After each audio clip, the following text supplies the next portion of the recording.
Well, good afternoon. Hello and welcome to today's lunch hour lecture. I'm very pleased to introduce to you Professor Veronique Munoz-Darde from our Department of Philosophy with her lecture entitled "This Should Be Fun!" Consent, Sex and Wronging. Over to you, Veronique. Thank you, and thank you for having me. So that's the title. This should be fun, consent, sex, and wronging. But in particular, my question will be, what is the wrong of non-consensual sex? Well, I want to set apart thoughts of harm and concentrate. Of course, non-consensual sex tends to be harmful and very harmful. But I want to set apart thoughts of harm and concentrate on non-consensual aspects. What make it wrong? Now, a popular by which I mean at the moment dominant in policies which are phrased a bit everywhere, in particular to incite undergraduate students not to behave with each other in undue ways.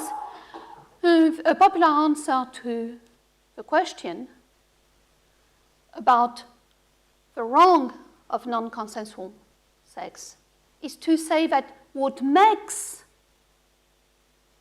sex non-consensual and therefore presumably wrong is the lack of an act of consent. So the key is the act of consent. And the thought goes in the following way. We explain the wrong of certain sexual acts through lack of consent. The sexual activity would be wrong in the absence of consent because an act of consenting is the only thing which can render the activity permissible. So the act of consent, in that view, is what makes sexual activity consensual. And its absence, what makes it not consensual. And I want to suggest that actually we can have consensual activity in the absence of an explicit act of consent, that the act of consent is a useful tool in order to communicate what is consensual, in order to check whether something is consensual, but is probably not what makes an act consensual. And its lack, its absence, the absence of an act of consent doesn't make the activity non-consensual and therefore presumably wrong. That's what I want to suggest in this talk. But first we need to, why are we so obsessed with consent? Well, because by just uttering some words, I can change the permissibility or impermissibility of something. Things which are impermissible become permissible if I consent. If you use my office without my consent, it is trespass, I believe. If I consent, you may use it. So consent just makes, again, we are not here considering harm. You may use my office without leaving any trace, but if you use it without my consent, it's wrong. If you use it with my consent, it becomes permissible. There is another area in which just uttering words magically changes the permissibility and requirement of things. Promising. Again, that can be so without any thought of harm. So we can have a wrong without harm. There is, on my slide, the example of an anthropologist who promised his guide, who was obsessed with that he would not photograph him, ever. And one day, the guide fell asleep, and the anthropologist, 19th century anthropologist, confessed that he was sorely tempted to take a photograph of the guide asleep. Nobody would have been affected by the photograph. He didn't intend to divulge the photograph. He didn't intend to do, he just wanted to take a photograph. But he had promised the guide not to take the photograph. If he'd done it, no harm would have ensued, but it would have been wrong if he'd broken his promise. So by uttering words, we can change magically, so it seems to some, what is right and what is wrong. Making promises, expressing consent, can both change the landscape of what is right and what is wrong. Now, let's go back to our topic, consent. Let's have an example of trespass, of something which is considered wrong. Trespass on property without harm. The example is a philosopher's example, so a bit fancy and made up. Suppose that I let myself into your home using burglary tools that do not damage, no damage to your locks, and take a nap in your bed. I make sure everything is clean. I bring hypoallergenic and lint-free pajamas and a hairnet. I put my own sheets and pillowcase down over yours. I do not weigh very much, so the wear and tear on your mattress is non-existent. By any ordinary understanding of harm, I do not harm. I do no harm. Your objection is to my deed, my trespass against your home, not its effects. Okay, so property, trespass without harm. Now, trespass on body. Again, an example by a philosopher, Judith Thomson, who is by now a little old lady. And she says, I am sitting in the library feeling bored. Across from me, a young man is taking notes busily. Such a lovely young man. So I go round the table and I kiss him on the back of the neck. Well, what she's just committed is trespass. Again, probably without harm. A more complicated case, made-up case, in a film. A film by Pedro Almodovar, Hable Cornelia, Talk to Her, in which there is a film within the film, and the idea is that Pedro, a nurse who is madly in love with a chronically comatose patient, Alicia, has intercourse with her. Alicia suffers no physical harm. Of course, we are in a film. Alicia suffers no physical harm, so there is trespass without harm. I think we all agree, certainly the law would agree, that there is something amiss here. Okay, I talked about two types of cases, trespass on property and trespass on body. What is the difference between Type 1 examples, trespass on property, and type 2 cases, trespass on body. Is there a difference? Well, a legalistic view aligns the two as trespass on things I own, which are mine. My property, my own body, my little finger. So is the explanation of the wrong in each case that use is made of something I own without my consent?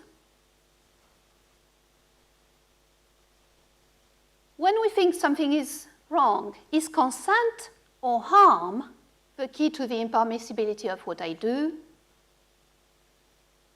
Think of Pedro. And is what I do the same kind of wrongful act in all type of cases?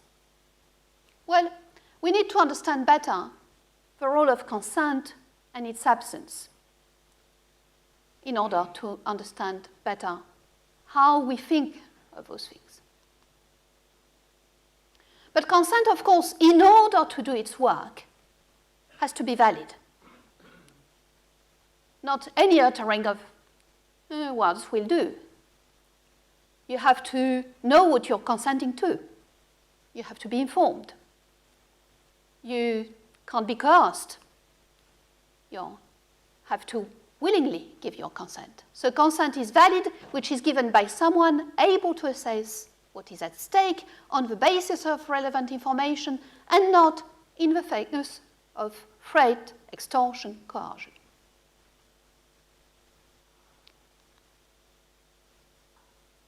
Let's see how this is illustrated in policies which apply to sexual intercourse between people who are in universities. I have taken examples far away from home, but actually you would find them also closer to home. So Yale campus policy is a bit involved. I am going to come back to it in a second. Let's take Michigan at the bottom. For Michigan, consent is clear and unambiguous agreement expressed in mutually understandable words or actions to engage in a particular activity. Yale is a bit more involved, gives more details. Consent is defined as positive, unambiguous, and voluntary agreement to engage in specific sexual activity throughout a sexual encounter. So at each point, a different consent obtains. Consent cannot be inferred from the absence of a no.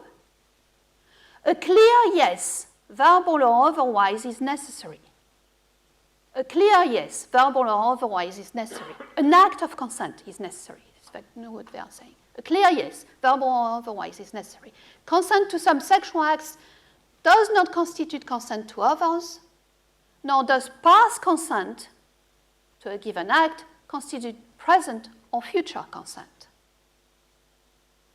The fact that you wanted to do it yesterday doesn't mean that you want to do it today. Consent must be ongoing throughout a sexual encounter and can be revoked at any time. You said, yes, I fancy it. And now, you don't fancy it any longer. They're saying, that's absolutely fine. You can withdraw your consent at any time. Okay. Now, taking it at a more general level, what constitutes valid consent? Well, consent needs to be actual, not just inferred, not just hypothesized. Consent needs to be actual to make an act permissible. But there are different types of actual consent and different ways of expressing consent. There can be the verbal expression of consent, but there can be other forms of communication. An example, silence. It's again a philosopher's example. John Simmons gives the following example. Imagine a board meeting at which the chair announces, "We will meet again next Thursday unless there are objections to that date." We will meet again next Thursday unless there are objections to that date. And then asks, does anyone have any objection? There is silence for 1 full minute, at the conclusion of which the chair notes that all have agreed.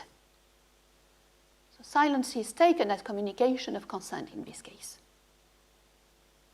There is silence for 1 full minute, at the conclusion of which the chair notes that all have agreed, consented to her proposal. Well, having suggested what might make for valid consent, when is it invalid? Where is consent not valid? I suggested coercion, extortion. Let's focus on the case of deception. The information you've been given is not quite right. And, you know, when you're trying to lure someone into sex, you may present yourself in a favorable light. Maybe you omit some details. And there are different ways of omitting details, and some may amount to a full lie. So, a first example taken from literature. Milady mistakes D'Artagnan for her lover in her ill-lit boudoir. Boudoir is a posh French word to say bedroom. So Milady is in her bedroom, there isn't much light. D'Artagnan comes in. She mistakes D'Artagnan for her lover. D'Artagnan knowingly takes advantage of the mistake. They have intercourse. Okay, completely different example. A famous film producer tells an aspiring actress that if she sleeps with him, he will transform her career. She agrees. But as soon as it's over, she finds out that he was lying. He isn't the producer she thought he was. So there is a lie.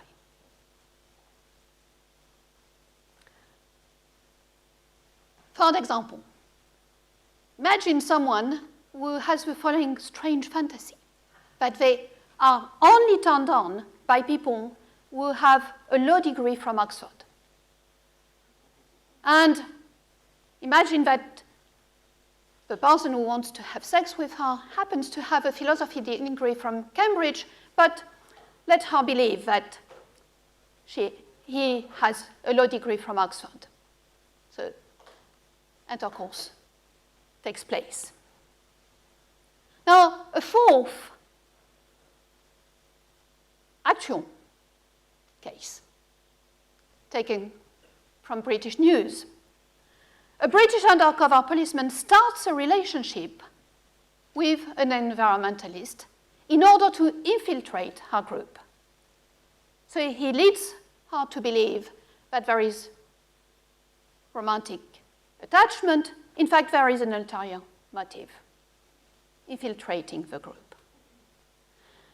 And finally, a case, which is an actual case, elsewhere in France. Woman has 2 children with a man who omitted conveniently to disclose the fact that his grandfather was an adopted child originally born from a prostitute. She happens to think that this is a deal breaker. She would never have children with someone who is the grandson of a prostitute. She's bizarre in that way, but that's, as far as she's concerned, a deal breaker. And he's omitted that information conveniently in talking about himself. He's avoided the question of his grandfather and his origins. Okay, So you could say that all of those cases are cases where you deceive someone into sex. There is a deception, and there is intercourse. And the deception seems to be instrumental. A philosopher at Cambridge, Tom Duckery, introduces what is many people's thought, a common sense thought, which he calls the lenient thesis. And the lenient thesis reads as follows: it is only a minor wrong to deceive another person into sex by misleading her or him about certain personal features, such as natural hair color, occupation, or romantic intentions. So most people would think that saying, yes, I am a natural brunette, when it's all dyed, is not in the same order of delusion. It's a minor deception. Tom Duckery argues against the lenient thesis, and for him, deceiving another person into sex is always seriously wrong, where deceiving another person into sex includes the sexual act. So there is something special about the sexual act.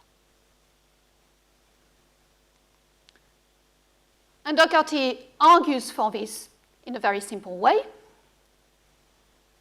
One, having sex with someone while lacking her morally valid consent is seriously wrong. Two, deceiving another person into sex involves having sex with that person while lacking her morally valid consent. We saw valid consent is with full information, relevant information. Three, therefore, deceiving someone into sex is seriously wrong. Okay? Again, having sex with someone while lacking her morally valid consent is seriously wrong. Deceiving another person into sex involves having sex with that person while lacking her morally valid consent. Therefore, deceiving someone into sex is seriously wrong. Okay, there are several complications here. One is, do we consent to acts or to things being the case? Take the made-up case of Milady and D'Artagnan. Milady is confused who D'Artagnan is. But in another sense, she knows who she is engaging in a romantic activity with, this man. The activity she pursues is voluntary. The activity she pursues is voluntary. Perhaps Milady has consented to an act, even though she is confused about certain features of that act. Be that as it may, there is a more general problem. In order for the argument to go through, we have to assume that in each case, deception renders consent invalid. But how plausible is that idea? Are all the cases of deception that I gave you and others we can imagine relevantly the same? And if not, do we think that deception can make for different kinds of wrong? Suppose that it's true that I can't validly consent in circumstances of deception. Suppose that that's true, as it seems plausible. Does it follow from that that my activities can't be consensual? Does it follow from that that my activities can't be consensual? So there is activity in which there is an act of consent and activity which is consensual. I am going to now work on this distinction.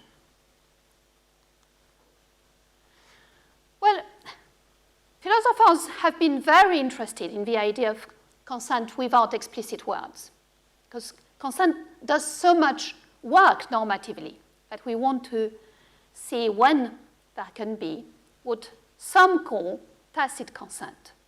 I myself am skeptical that there is such a thing as tacit consent, but that is often invoked. Now, an example from John Feinberg, another philosopher, about sexual intercourse. Lovers A and B. As preliminary caresses are exchanged, A finds at each successive stage enthusiastic encouragement from B, with all coos and smiles, though no words are exchanged and no permission requested. After the fact, he would be rightly astonished at the suggestion that he had acted without B's consent. That's, of course, Feinberg's comment. After the fact, he would be rightly astonished at the suggestion that he had acted without B's consent. To fail to dissent when there is every opportunity to do so, while behaving in appropriately cooperative ways, is universally understood in such contexts to express consent. So, consensual activity, says Feinberg, is an act of consent.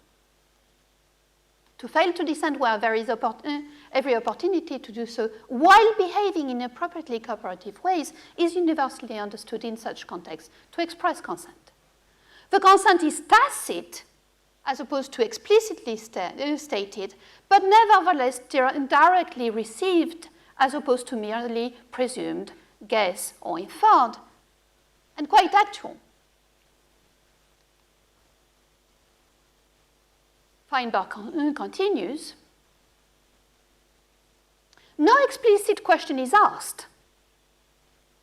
No explicit answer is given. Yet, we would surely say that consent was not merely inferred, but actually expressed. And expressed not by silence, but by symbolically appropriate conduct in the circumstances. Okay, I suggest that Feinberg is running two things together, namely cooperative, consensual behavior, and the act of consent.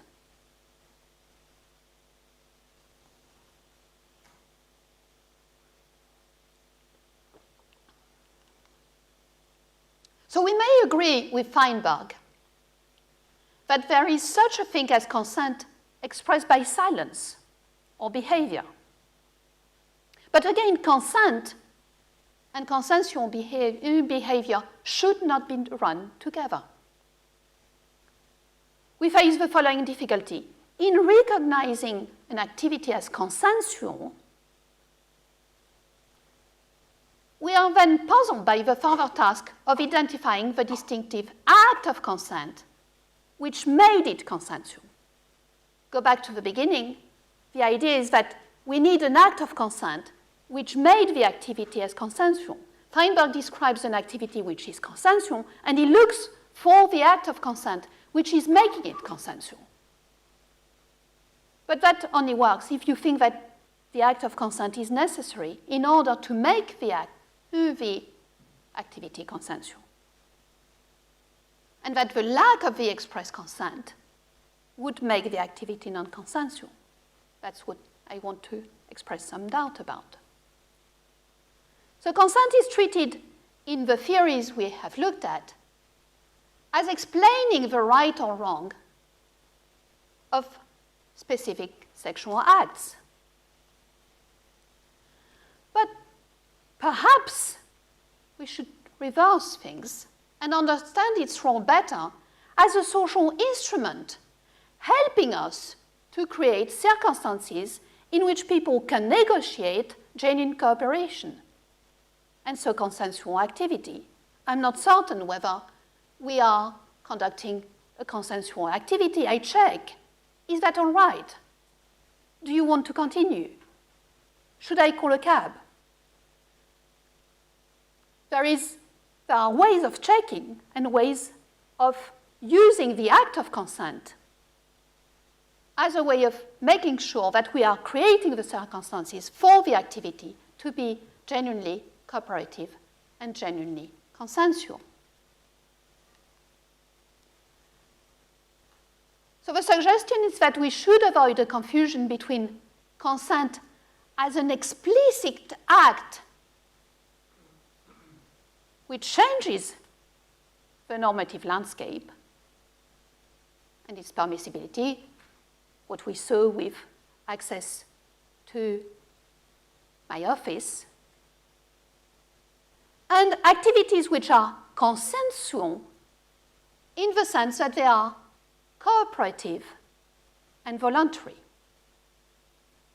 And my suggestion is that the notion of tacit consent in this context blurs the contrast between voluntary and cooperative activity on the one hand, and the formal social mark that the act of consent constitutes on the other hand.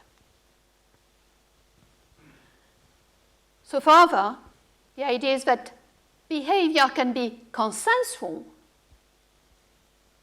without the presence of explicit acts of consent. Behavior can be consensual with or without. It's not what the act of consent is not what makes the activity consensual. Behavior can be consensual without the presence of explicit acts of consent.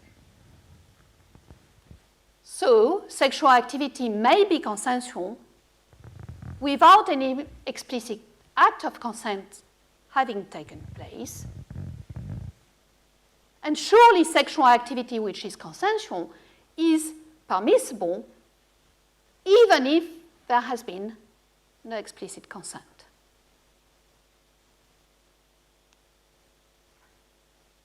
Sexual activity which is consensual is permissible even if there has been no explicit consent.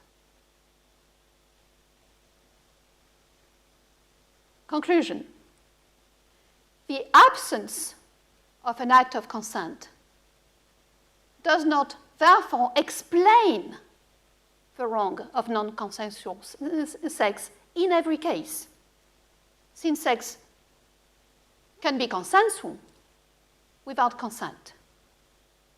And the explanation we considered earlier of the wrong of deceptive sex is therefore not compelling. Of course, the difficulty we saw with knowing when we have valid consent has been pushed back. What is consensual activity? Well, it's sometimes very difficult to determine, particularly in some social circumstances, whether an activity is genuinely consensual. And as a policy, requiring people to engage in acts of consent may help. Sometimes helps, sometimes may not, but sometimes it helps. So it helps create the circumstances in which the activity actually is consensual. But that it's a tool. Consent is a tool rather than what makes it right or wrong.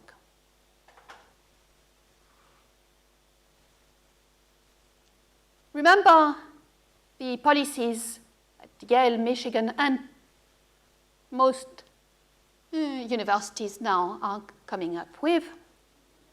If I am right that an act of consent is not always essential in explaining the permissibility of consensual sex, what are we to make of the Yale and Michigan regulations and other regulations of this sort concerning consent and sex? Well, nothing I have said settles the policy matter of what regulations should govern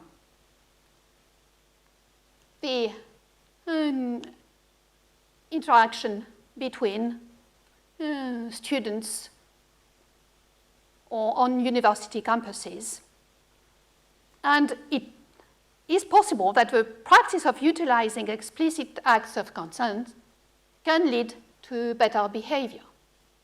I'm out of my depth here because I don't know whether it does or doesn't, but certainly nothing I have said will put any pressure on that. And that's where I leave it.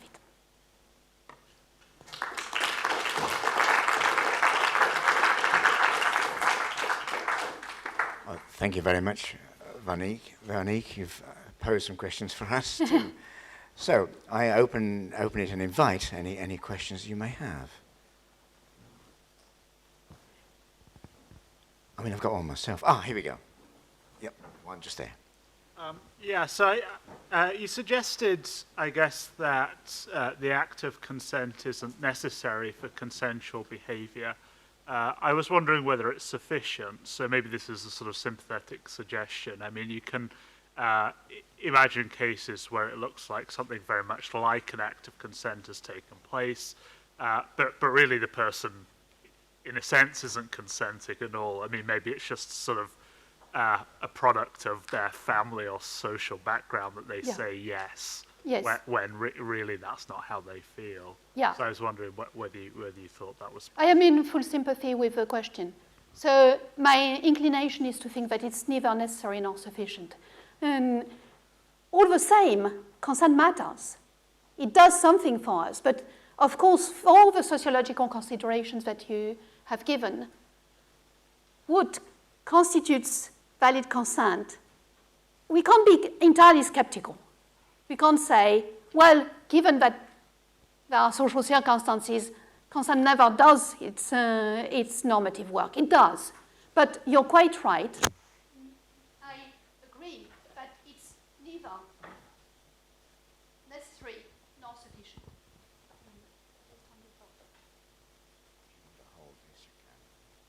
Okay. And this one, and then the one at the back after this one. Thank you for a most interesting lecture. Obviously, no act of intimacy should take place without consent, but none of us would be here if every time we wish to indulge in such activity we obtained explicit oral or even written consent. When you were speaking, I was reminded of the case of Owen Oyston. I don't know if you've heard of him. He's a rich businessman who some years ago spent some time in prison, having been convicted of rape. He had intercourse with a 16-year-old, a woman over the age of consent, who voluntarily went to his home, voluntarily went into his bedroom, voluntarily stripped naked, and voluntarily got into bed with him. It doesn't seem unreasonable for him to assume that she consented. She later said that she indicated by a lack of response that she was not consenting. I wonder if what you would have to say about that case. To me, it seemed that Owen Oyston was not unjustified in assuming that this young woman consented to sexual intercourse. The very question I was going to ask. It seemed to be omitted from here. A case when a demand is made and one against the other responds, even though no consent came into it. Do you have an example? No, I just invented that. Now that I hear there is a practical example of it, it interests me. In fact, the example lacks in detail. In some ways, it can be read just as I read the Feinberg. There is cooperative activity and something, and we have to pay attention to that. So, but we would read too much into it if we read out of cooperative activity an act of consent. Furthermore, I suggested that what we are interested in is consensual cooperative activity, and that the presence or lack of consent is not going to be the absolute breaking point, which is going to make things right or wrong. So those cases have to be read with a lot more detail, but my inclination would be to read it along the lines of the Feinberg example. Thank you for that question. I'll take this one more. Okay. I actually have two questions. My first question is, how does consent fit into the concept of sex work, namely prostitution? Yeah. And what do you think is the appropriate state response to consensual sex work? Okay, so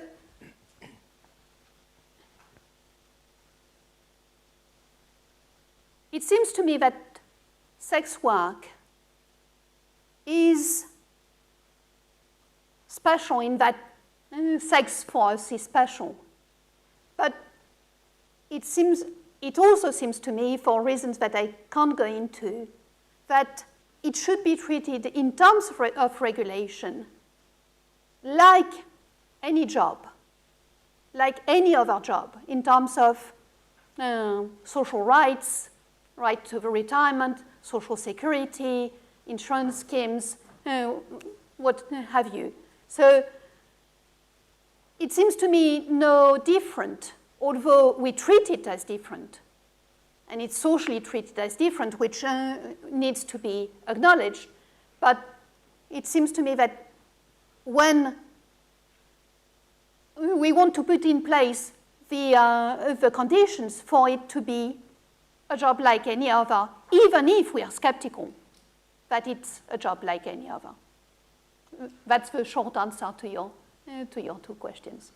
Very interesting answer. I've got to draw it to a close now. It was an extremely interesting subject with lots of fine distinctions. Thank you very much, Veronique. Thank you.